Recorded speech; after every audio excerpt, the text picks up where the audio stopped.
Welcome back to the Observable Unknown. For tonight's Mailbag Installment, a listener has written in with a very curious dilemma. Dear Dr. Ray, I've been thinking a great deal lately about whether people can consciously change the structure of who they are, or whether most of us simply become more elaborate versions of our existing tendencies. I'm someone with broad interests: philosophy, religion, mythology, psychology, self-education, and history all seem to pull at me simultaneously.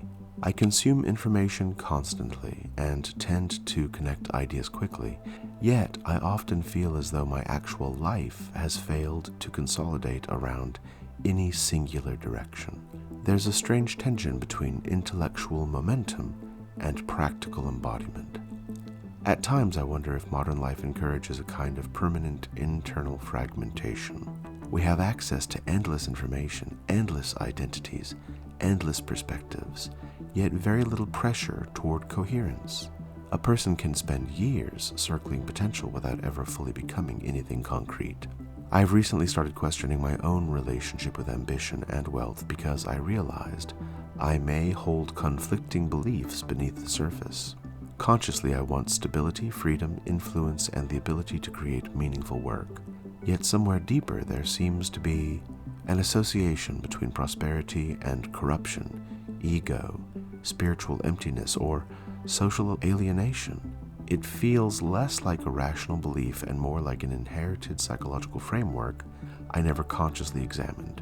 That led me to a broader question regarding transformation itself. Historically, religion appears to have functioned not merely as belief, but as a mechanism for reorganizing human consciousness. Ritual, discipline, sacrifice, narrative identity, hierarchy, and community all worked together to shape the individual into a more unified structure. In the modern world, many people seem to attempt replacing those systems with productivity culture, entrepreneurship, self-optimization, or internet-based identities, but much of it feels unstable and performative. Can a person fundamentally change their life without first changing the symbolic architecture through which they interpret themselves? I also wonder whether there's a threshold where adaptability itself becomes counterproductive. Some people seem to become so intellectually flexible that they never fully commit to any stable identity, discipline, or path of action. They remain open to everything but rooted in nothing. On the other hand, excessive rigidity appears equally dangerous, calcifying people into ideology, ego attachment, or unconscious habit. How does a person develop enough internal structure to act decisively without losing the flexibility necessary for growth? And what happens psychologically to highly exploratory people over long periods of time? Is there a point where curiosity subtly transforms into avoidance, where studying life becomes a substitute for participating in it? It increasingly feels to me that many people today exist in prolonged states of initiation without resolution. They gather tools, perspectives, and information endlessly, yet never cross the threshold into disciplined integration, almost as if modern culture rewards perpetual becoming while discouraging completion. At what point does a person stop analyzing transformation and actually undergo it? Thank you for your time and for the work you do. Your discussions have given me a great deal to think about regarding meaning, identity, and the deeper structures underlying human behavior. Sincerely, Rich J. Dear Rich, there's a particular kind of suffering that emerges not from ignorance, but from endless proximity to understanding without embodiment. You're not describing confusion, you're describing suspended consolidation. A mind can spend so long examining possible lives that it eventually loses the ability to inhabit one fully. You asked whether people can consciously change the structures of who they are. Yes, but not through insight alone. That's the mistake modern intellectual culture repeatedly makes. Information isn't transformation. Recognition isn't reorganization. And analysis, prolonged indefinitely, often becomes an elegant form of avoidance. What you're describing increasingly characterizes modern consciousness itself. People now live surrounded by limitless symbolic input, philosophy, politics, religion, psychology, identity systems, optimization systems, performance systems, digital tribes. And yet, despite unprecedented informational access, coherence appears increasingly rare. Why? Because coherence requires sacrifice. To become something specific, a person must stop becoming everything else. That's the hidden cost modern culture struggles to tolerate. Commitment closes doors. Identity excludes alternatives. Discipline narrows possibility into structure.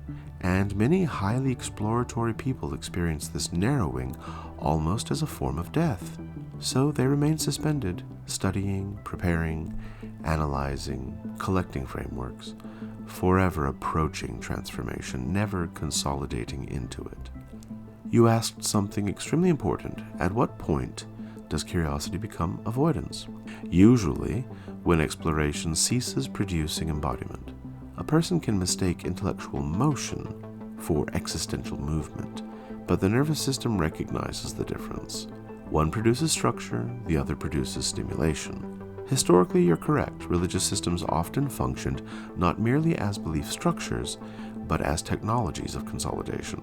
Ritual stabilized identity, sacrifice stabilized priority, hierarchy was capable of stabilizing orientation, community stabilized continuity, and discipline stabilized perception. These systems didn't merely tell people what to believe, they reorganized behavior repeatedly until the individual became structurally different. Modern culture often attempts replacing these mechanisms with productivity systems, entrepreneurial identity, self-branding, optimization rituals, or endless therapeutic self-analysis, which it sounds like you have fallen into the trap of. But many of these systems fail to produce coherence because they remain fundamentally performative. They optimize presentation without reorganizing architecture. And eventually, people begin mistaking self-observation for self-development. That distinction matters more enormously than I have a vocabulary to encapsulate. This tension sits near the center of what I've recently begun calling temporal architecture and the 12 decision bodies. Some constitutional structures naturally orient toward exploration, synthesis, pattern recognition, and conceptual openness. These individuals often perceive complexity rapidly. But under insufficient structure, exploratory cognition becomes centrifugal.